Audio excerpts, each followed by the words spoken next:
भाई सबको राम राम।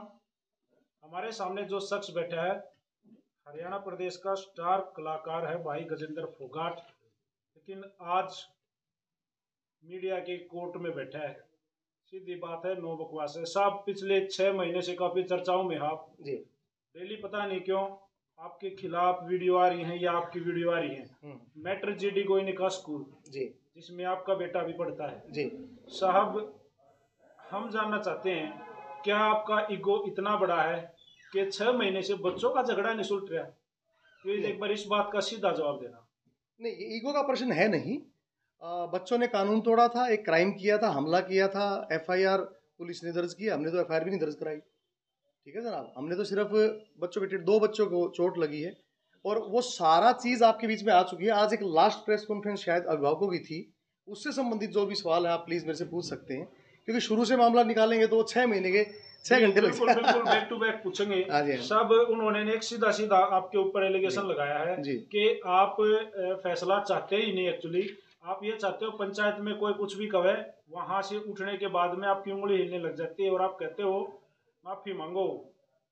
देखिए, पंचायत में ये बात हुई थी कि मेरे पे जो झूठे इल्जाम लगाए गए थे अभिभावकों की ओर से, उन्होंने ये कहा था कि 307 लगवा दी, एक बच्ची को इसमें ले लिया, एफआईआर के अंदर ले लिया गजेंद्र ने, या बच्चों को पीट दिया, इस तरह के एलिगेशन थे। तो उससे मेरे को क्या है कि मैं एक आर्टिस्ट हूँ और इससे मेरा जो सामाजिक प्रतिष्ठा है उसको बड़ी ठेस पहुंची थी और मुझे खुद व्यक्तिगत तौर से बहुत दुख हुआ था।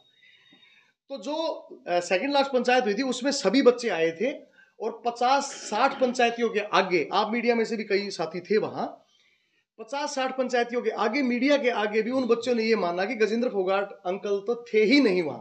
उन्होंने हमें हाथ तक नहीं लगाया, लगा ही नहीं सकते, क्योंकि जब इन इन बच्चों ने वो क्राइम किया उस समय मैं गुड़गांव में था और रात को पहुंचा और मेरे बेटे के रात को 11-12 बजे के करीब जो है वो टाके लगे हैं और ये क्राइम हुआ है 8:30 से 9 बजे के बीच में। तो इसलिए सारे जो एलिगेशन थे वो झूठे थे। तो मैंने सिर्फ हाथ जोड़ के यही कहा और पंचायत ने भी ये कहा, भाई तुम लोगों ने जो एलिगेशन लगाए हैं उनके लिए खेद व्यक्त कर लो कि भाई ये एलिगेशन हमने वैसे ही लगा दिए थे, कोई बात नहीं, अब हमारा समझौता हो गया है, हमें खेद है कि भाई ये एलिगेशन नहीं लगाने चाहिए थे हमने। लेकिन ये तो आपने वो बोल रहे हैं, ये जो बातें हुई है ना जी ये आपने जैसे अब बोली ऐसे नहीं बोली, जी आपने प्रेशर करके बोली।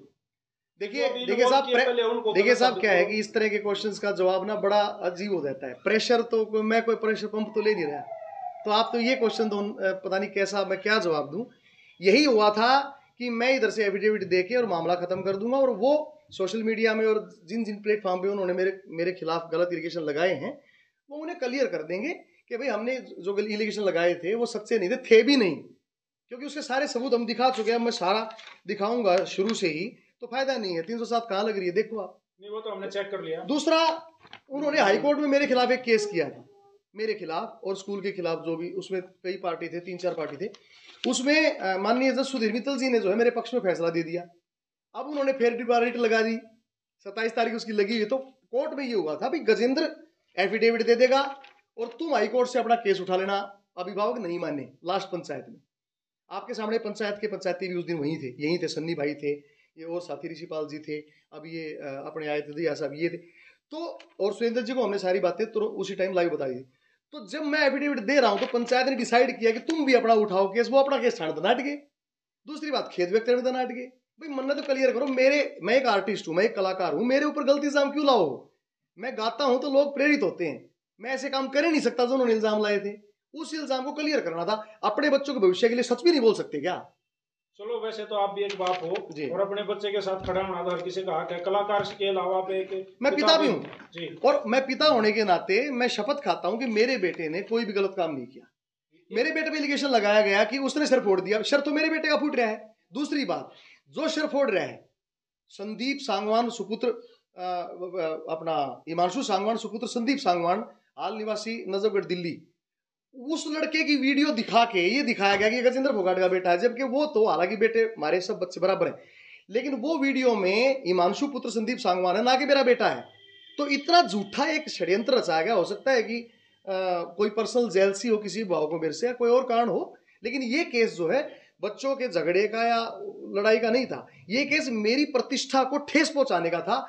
मेरे को व्यक्तिगत नुकसान पहुंचाने का था। अच्छा, आपको लगता है कि ये चीजें एक साजिश के तहत हुई है, षड्यंत्र, ये कह सकते हो? ये हुआ है। स्कूलों में बच्चों का झगड़ा जो होना है कोई नई बात नहीं है, पहले भी होते रहे, लेकिन जी। इसी मसले को बार बार क्यों उठाया जा रहा है और अब तक ये खत्म क्यों नहीं हुआ है? देखिए, कोर्ट में केस है, 30 तारीख लगी हुई है, चालान पेश पुलिस डिपार्टमेंट ने कर दिया था। पुलिस अपना काम बहुत अच्छे से कर रही है और जैसा जज करेंगे, देखिए मीडिया ट्रायल है, हमें कोर्ट पे पूरा भरोसा है, न्यायिक व्यवस्था पे पूरा भरोसा है, पंचायत पे पूरा भरोसा है, लेकिन पंचायत में उन्होंने बात नहीं मानी तो अब वो कोर्ट में मामला सुलझेगा। क्या आपको लगता है कि पेरेंट्स के पीछे कोई और लोग भी शामिल है? हाँ बिल्कुल, 100%, 100%। क्या मंशा हो सकती है उनकी, क्या मंशा है? कोई राजनीतिक षड्यंत्र हो सकता है, या फिर मेरी इमेज खराब करने का हो सकता है। जैसी मेरी 28 साल के गायन की मेहनत के बाद मेरी इमेज बनी है, आज दुनिया के हर हिस्से में मेरे शोज होते हैं, आज मेरी एल्बम हिट है, हमारे गाने हिट है। आप जैसे भाई हमारे इंटरव्यू लेते हो तो हो सकता है कि न्यूज सोचा होगा इसने दाब लो, पहले बाकी फिर देख लें। सर, बच्चों का भविष्य उस चीज से क्यों खराब होगा? सर, उनके पेरेंट्स कम से कम 10 बच्चे इस मामले में आए हुए हैं। आप कह रहे हैं कहीं ना कहीं आपकी प्रतिष्ठा को साथ पहुंचाने के लिए ये सब षड्यंत्र रचा गया है, तो इतने बच्चे परेशान और बच्चों का भविष्य बर्बाद हो रहा है। एक भी बच्चे का भविष्य बर्बाद ना हो उसके लिए हमने पूरे इंतजाम किए। जितने भी बच्चे थे 10th के जो हमले में शामिल थे वो 11th में दाखिला ले चुके हैं कहीं भी, और जो 12th के बच्चे 4 थे स्कूल ने उनका रजिस्ट्रेशन करा रखा है, एग्जाम दिलाएंगे स्कूल। सर, एक पेरेंट्स ने भी हमें बयान दिया 4 बच्चे थे, उन्होंने अपने नाम भी कटवा लिए। नहीं, किसी ने नाम नहीं कटवाया। 10th क्लास के स्टूडेंट ने दूसरा स्कूल ज्वाइन कर लिया। दूसरा स्कूल ज्वाइन अपनी विल से किया सबने, और बाकी ये क्वेश्चन स्कूल के लिए बनता है, मेरे से बनता भी नहीं है। सर क्योंकि सारी बातें सबको मालूम ही है लगभग। जी बिल्कुल, सारी चीज क्लियर होती है क्योंकि टोटल मीडिया पे है ये। जी बिल्कुल, तो फाइनल कर लेते हैं जी। सर, वो कह रहे हैं भाई पंचायत से फैसला तो हुआ ही नहीं। नहीं, पंचायत ने फैसला कर दिया और आपके सामने पंचायती बोल के गए हैं। ये बात मेरे से अब दोबारा करने का मतलब है कि हम पंचायत पे भरोसा नहीं करते। मैं पंचायत पे 100% भरोसा करता हूँ। नहीं, आप साथ के साथ न्यायालय पे भी भरोसा कर रहे हो ना? 100% न्यायिक व्यवस्था पे तो है ही है। तो उन्होंने अब डायरेक्ट बोला है कि भाई जब ये बातें यहाँ निपटे नहीं रही, हमने अपने बच्चों की जमानत करा ली, मामला सारा न्यायालय में है, तो क्यों नहीं अब डायरेक्ट मुलाकात न्यायालय में हो? तो खत्म है मैटर। अब तो स्वागत, जिस दिन ये मामला खत्म होगा वो हम दिखा देंगे। स्वागत। सर, पेरेंट्स का तो ये कहना था कि हम तो गजेंद्र जी के, उनका कहना है, हम अपनी तरफ से नहीं कह रहे कि पेरेंट्स हम अब गजेंद्र जी के पैर तक पकड़ने के लिए तैयार थे, सब कुछ मामला हो गया था, लेकिन गजेंद्र जी कहीं ना कहीं ईगो को लेकर चल रहे हैं कि उनके बच्चे के साथ ना तो मैंने पैर पकड़वाने थे, मैंने तो सिर्फ इतना था कि उन्होंने जो मेरे खिलाफ झूठी एलिगेशन लगाए थे, भैया तुम सच बोल दो, थारे बड़का भविष्य की बात भी है, मेरे बच्चे के भविष्य की बात भी है, टेंशन रहती है परिवारों में, तब न्यू बता दो मीडिया के भाई हमने ये गलत इल्जाम लगा दिए थे, कारण क्या था बताना चाहो ना बताना चाहो, लेकिन वो बोले कती नहीं। फिर हमने कहा चलो हाईकोर्ट का केस ठालो, कती नहीं ठाओ। अब जब कती नहीं होता रहा तो हम क्या करा? पंचायत ने मेरे को ये वापस दे दिया। बोला भाई नहीं मान रहे गजेंद्र, और पंचायत ने मेरे से हाथ जोड़ के माफी मांगी। पंचायत ने कहा गजेंद्र भाई हम आपसे माफी चाहते हैं कि आप अपनी बात पर खड़े थे, अभिभावक अपनी बात से मुकर गए। सर, एक पेरेंट्स होने के नाते अब आप क्या चाहते हैं सर, किस तरह से फैसला? अब तो न्याय व्यवस्था जो है ना जैसा कहेगी, हम माननीय कोर्ट पे पूरा भरोसा है। ठीक है भाई साहब, हम भी फिर वो फैसला ही दिखाओगे तो बढ़िया वही रहेगा।